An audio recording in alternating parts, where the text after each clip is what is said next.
welcome back. Our next guest witnessed her son receive treatment for third-degree burns at just 2 years old as a result of an at-home accident. So here with information on burn prevention for children is mom and patient advocate Roxy Zapala, as well as a nurse practitioner from the Sick Kids Burn and Plastics Unit, Charis Kelly. Welcome, both of you. Thank you. Thanks for being here.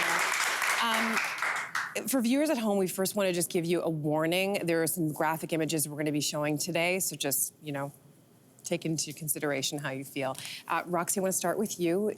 Tell us a little bit about what happened to your son, Levi. How did his accident occur? Levi, when he was 21 months old, unfortunately pulled a milk warmer on himself. So somehow he reached high enough, which we did not realize it was reachable, but he did. And somehow he pulled that milk warmer, and that steaming water went on his part of his face, his chin, his chest, and his left arm. Oh. And immediately after that, we had called 911, and then he was rushed to Sick Kids. Charis, can you tell us about what are the most common types of burns that you see at Sick Kids? Definitely. So unfortunately, the burn that Levi sustained is one of the most common burns that we see, which is a scald burn from any hot liquid. It could be hot water, hot coffee, hot tea. Most recently, we've had a whole bunch of kids coming in that have been steaming hot water because they're congested, and so they have a pot of hot water and they're steaming it, and it spills in their laps, like covering their entire torso, their legs, their genitals. It's extremely devastating. So about 70% of the kids that we see do sustain scald burns from liquids.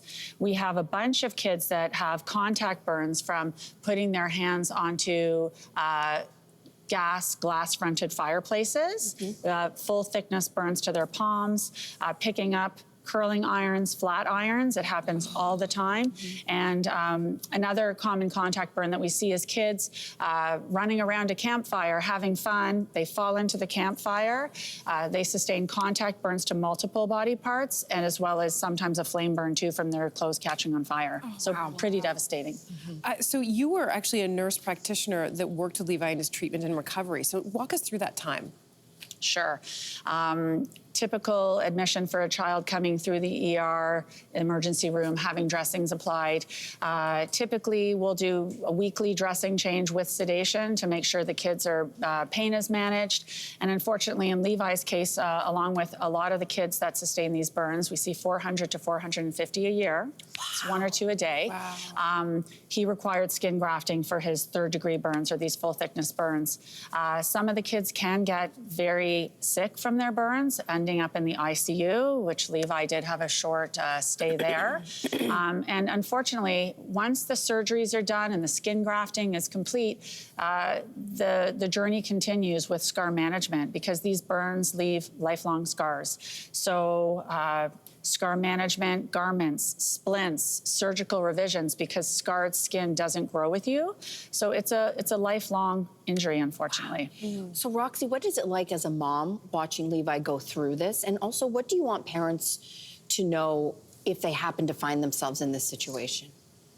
Yeah, so as a parent, I think you can imagine it's devastating. It's devastating seeing your child suffer so much and go through something so painful. Like, we've all been burned, like even cooking, and I always think about how much pain is caused to like a finger burn. So then to think about your toddler spilling this hot water, and so much of their body gets burnt, and the amount of pain that they have to sort of endure during that time it's really, really difficult for parents to have to go through that. Till this time, it's been years now, but I keep thinking about that every time that I feel something hot, and I'm constantly reminded about that. And another thing is that you feel guilt. You feel enormous guilt that you didn't prevent this accident from happening. So you feel kind of almost ashamed that you as a parent had failed your child in preventing that, or that you didn't do the right thing, the proper first aid wasn't applied because you just weren't aware of it. So what I really want other parents like myself to know is that you cannot live with this type of guilt, that you should not be guilting yourself so much that you can't function, because that can happen, because it's called an accident for a reason. Yeah. So, and it happens so often, like Charis had said, 400 to 450 kids a year just at Sick Kids. So 1 to 2 kids a day get admitted to the burn unit at Sick Kids alone. It is so common.